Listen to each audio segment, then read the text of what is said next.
Hi Max. Do you know if George Osborne's grandma is a member of the Fart Club? The Fart Club.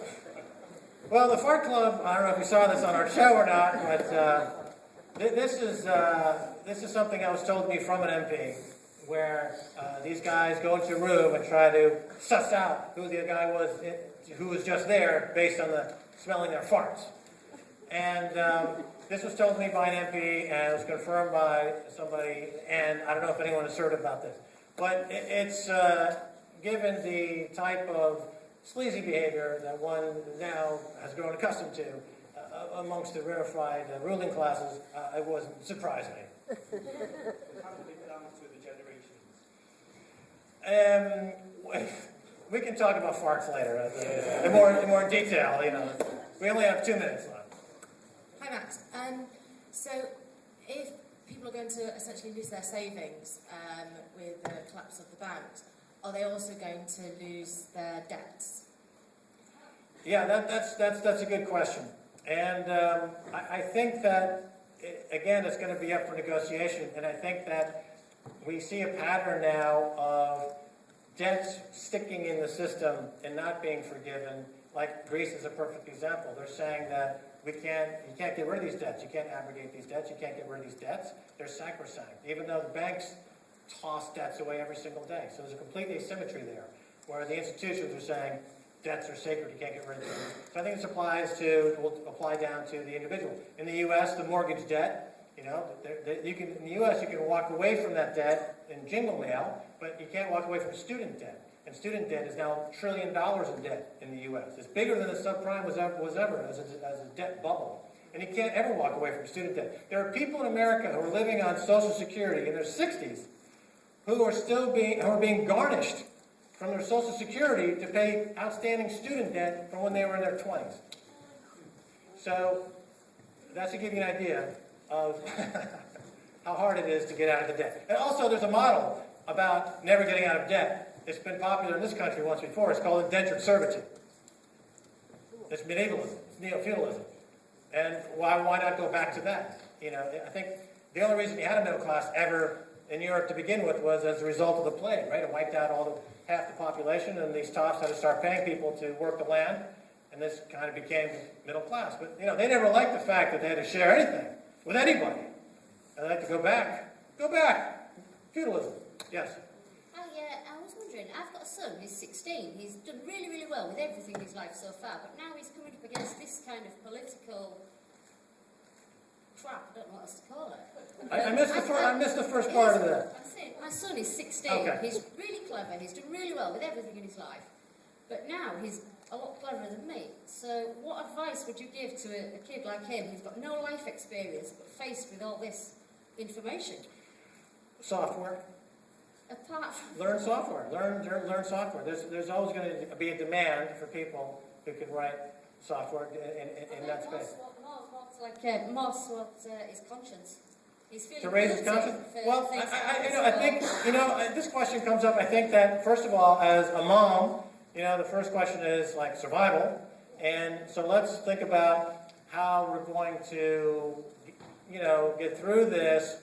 And how the ethical and moral considerations, at times are a luxury that we can't afford because we're in occupation. We're being occupied by corrupt bankers.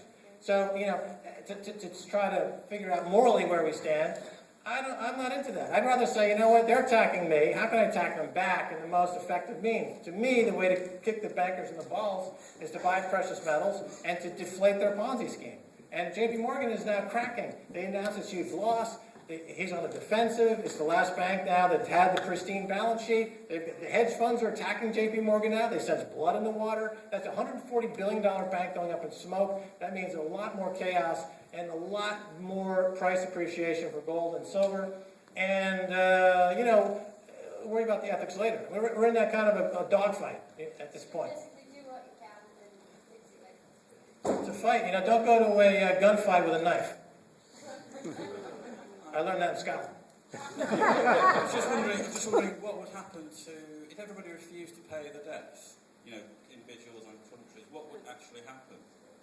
There would be a huge crash, but the countries would maintain their sovereignty. The problem with Greece is that they've lost their sovereignty. When you have the Prime Minister Enda Kenny of Ireland saying that we pray for the day of regaining our economic sovereignty.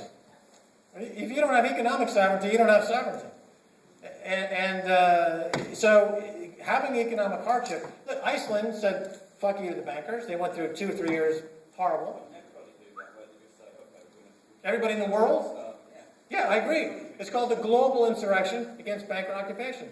Don't pay them, just hoard the gold and silver. They're paper markets. The naked short silver, naked shorting that I explained before, counterfeiting of paper claims to drive prices down. That's why gold and silver are still kind of cheap relative to all this chaos. It's well known. So they're giving us an opportunity to buy silver at $28, $29 an ounce. You know, that's not going to last forever. You know, in my opinion. Okay, in my opinion.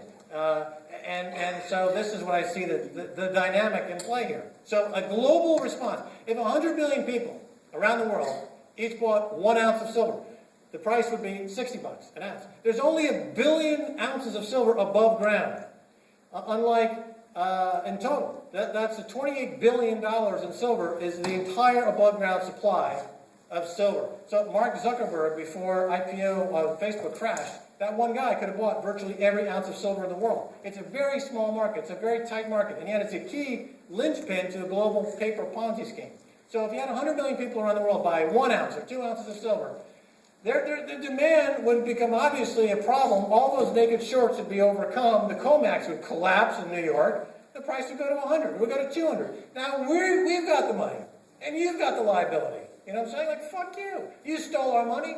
We want it back. This is how we're going to do it. It's a global effort. We're all in the same boat together. It's a global crime, global banking fraud, global derivatives. I totally agree with you. How are you? I'd just like to say that basically, given the fact that all money is only a piece of paper and isn't backed by silver and gold, I'd urge everybody in the audience to check the debts, because the chances are that your debts are probably not real. So the question that gives to you, okay, sir, would you be able to quickly explain to the audience the fact that money isn't real and it is an actual illusion? And most of the time when you borrowed money by these banks, they haven't actually borrowed you the money at all, because they can't prove that money was ever real. That's true. You know, in the case of the mortgage markets, when they took the baskets of hundreds of billions of dollars of the mortgages, then they put it into a new basket, they re-securitize it, they get a new rating from a corrupt rating agency, they resell it, then they go to foreclose, and they try to find the mortgage, but it's not there. And therefore, legally, they don't have the right. So you're absolutely right. This is true in this country. It's true in Ireland. It's true in the U.S. The debt is not legitimate. It was conceived illegitimately. You have no obligation to pay.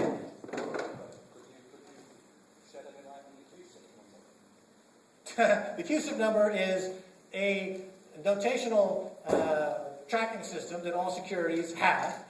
Every bond, every stock has a CUSIP number. So in the case of naked short selling, the way you clear trades, at the end of the day, you're supposed to match against the known supply of stocks and securities. And they use this CUSIP system to help to aid and abet. But the matching system, the regulatory authority that does this, has come out repeatedly and said, we're backlogged. We're backlogged by 3 months, 6 months, 1 year, 2 years. So they ignore the CUSIP system. The CUSIP system is meaningless in this environment. Nobody checks anything. There's no ledger. There's no accountability. They simply strong-arm the regulatory authorities, and they just pocket that money, and then when anybody comes to collect or get in their way, they threaten some kind of crash.